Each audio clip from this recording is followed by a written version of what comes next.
Hi, I'm Luke and I am from Stable. One of the things we do at Stable is we try and test out other Airbnbs just to see where we are at with competition. What I'm going to do here today is give a bit of a review and just an overlook of what to look for in your Airbnb if you want to list it, and what not to do. I'll talk you through the process and I'll talk you through our experience with staying at this place.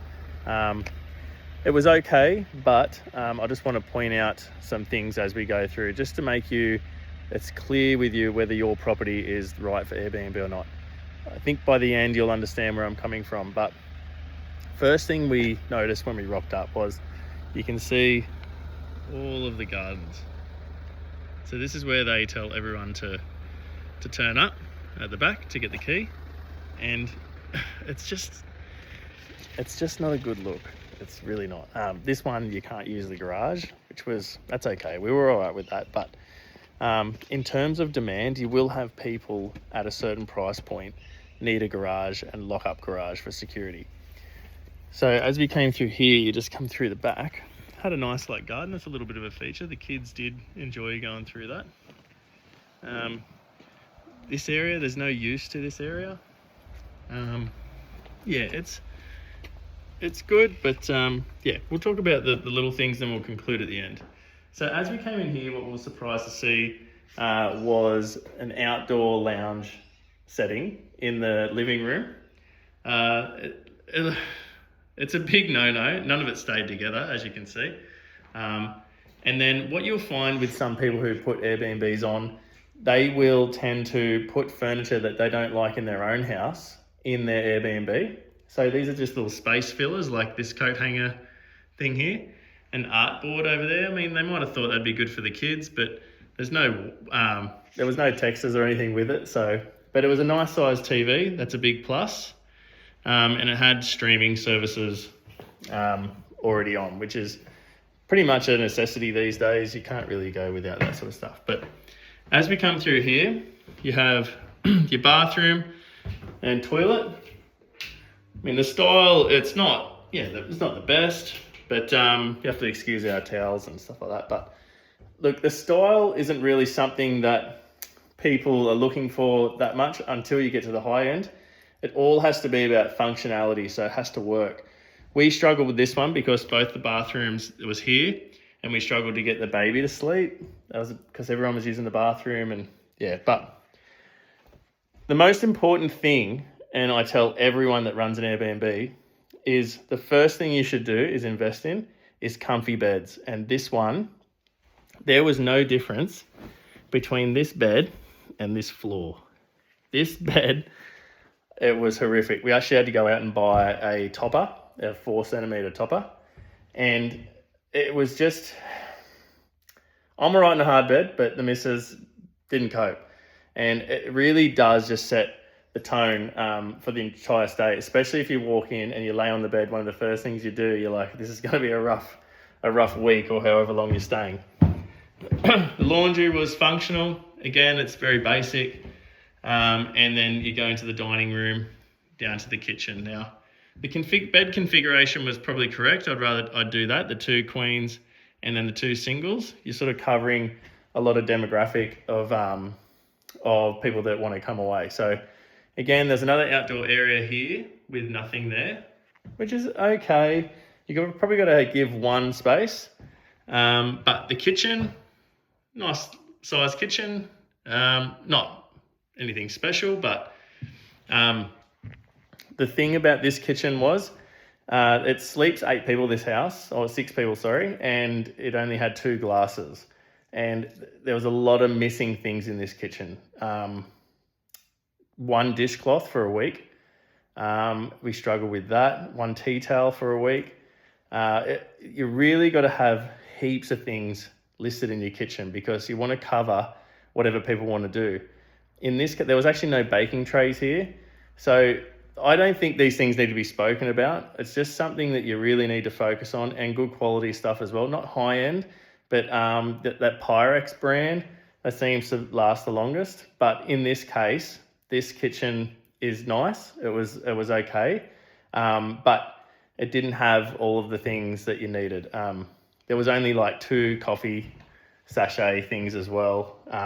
Not many options there for tea and coffee. So the dining room, so the dining setting, that was good, has enough seats. That's important. And then, it's the fans were slow. So this was very hot in this house. So there was an air conditioner down in this bottom room about to go down in, and no cooling for the other end of the house. Now, this is a big one for your overseas travelers, especially your Asian demographic. They tend to want air conditioning. So again, it's your price point and whether it's going to be worth it. If you have air conditioning, it's just a massive bonus. But if you don't, then make sure your fans are really good. And if they're on remotes, you gotta keep track of the remotes. They're just they can get lost with kids. And the batteries, you got to keep track of that too. So I don't really like having remotes just for that reason, because it's just another thing for your cleaners to keep track of. But having new fans that are fast and can cool the room down a lot, it helps a lot. In this case, they were very slow. They're very old. They look like when I was a kid, which is a long time ago now. But it just didn't hit. We struggled through the heat here, and it was just a bit of a dampener. So one thing with your Airbnb as well, if you have a house that's in this style, in this quality sort of finishings, one thing you need to make up for is it's sort of like a push and a pull. If you're going to go down on style, you need to come up on other things, and that may mean the functionality of the house, the size of the house. Like if it sleeps 12 people, that would be a benefit. But one thing about this house that I thought it could have done a lot better with was the view. And this is where the features of the house have to counter the downsides of the house. In this case, it has like a nice view, but you can't see it. So they've got this here. It's another lounge room here, another outdoor setting, which is just, I don't know what's going on there, and then a desk right at the front door, and a little bar here, which has no glasses, a fireplace, which you're not allowed to use, but I don't know who would, and another sitting room, which is nice, and it had an air conditioner here. It's very cool down here. That was good. One of our kids actually decided to sleep down here. We felt he had the best room in the house. But like I said, like you got to have your features and your downsides, and they've got to balance each other out. If you're ticking all the boxes, you're going to be a high performing Airbnb.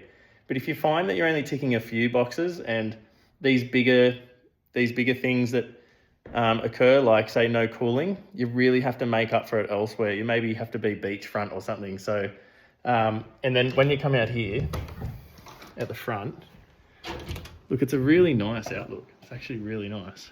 So it's a good view.